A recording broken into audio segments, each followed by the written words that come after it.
தினமும் நம்ம வந்துட்டு ஸ்டோனை வந்துட்டு கட் பண்ண பார்த்துருக்கோம். அதில் வந்துட்டு ஒரு மாற்றமே இல்லை, நம்ம செய்யக்கூடிய வேலைக்கு ஒரு ரெகனைசேஷன் கூட இல்லை அப்படின்னு யோசிச்சுட்டு இருந்தார்.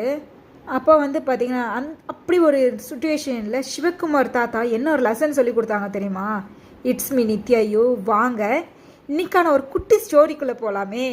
இன்றைக்கான குட்டி ஸ்டோரி என்னென்னா, லோகநாதன் சொல்லிட்டு ஒரு ஸ்டோன் கட்டர் இருந்தார்.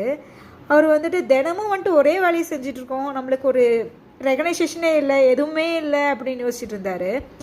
அப்போ சிவகுமார் தாத்தா பார்த்துட்டு, இவர் நிறைய ரொம்ப எக்ஸ்பீரியன்ஸ்டாக இருப்பார் போல இருக்குது, நம்ம இவர்கிட்ட கேட்டு பார்க்கலாம் அப்படின்னு சொல்லி கேட்குறாரு.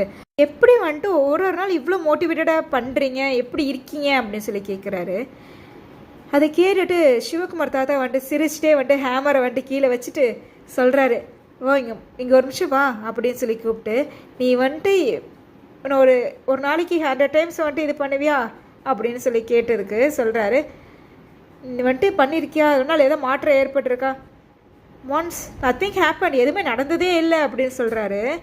அப்போ வந்துட்டு சொல்கிறாரு, இந்த ஹேமரை வச்சு ஒரு 20 டைம்ஸ் நீ இது வந்துட்டு அடிச்சு பாரு, உடைக்க பாரு அப்படின்னு சொல்லி கேட்குறப்ப 20 டைம்ஸ் அடிக்கிறாரு, எதுவுமே நடக்கலை.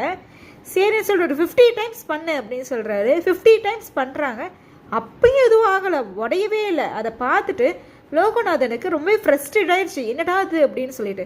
சரி ஒரு 90 டைம்ஸ், ஒரு 99 டைம்ஸ் மேலே வந்துட்டு ட்ரை பண்ணி பாரு அப்படின்னு சொல்கிறாரு. சரின்னு சொல்லிட்டு 99 டைம்ஸ் வந்து பார்த்தீங்கன்னா இதை வந்துட்டு உடைக்க பார்க்குறாங்க அந்த ஸ்டோனை.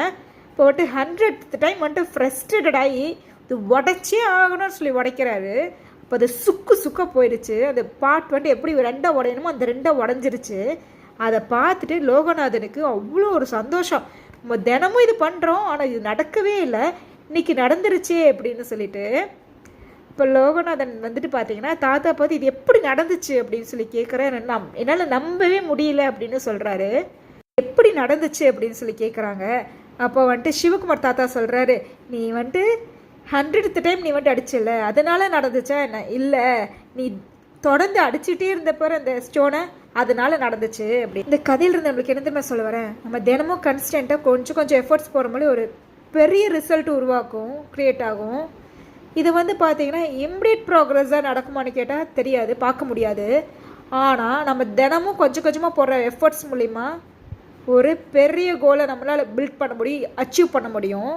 தினமும் பண்ணிகிட்டே இருங்க, ஒரு பெரிய ரிசல்ட்டை பார்க்க முடியும். இந்த கதை பிடிச்சிருந்தா லைக் பண்ணுங்கள், ஷேர் பண்ணுங்கள், கமெண்ட் பண்ணுங்கள், மறக்காமல் சப்ஸ்கிரைப் பண்ணுங்கள். எல்லாருக்கும் ஹேவ் அ கிரேட் டே.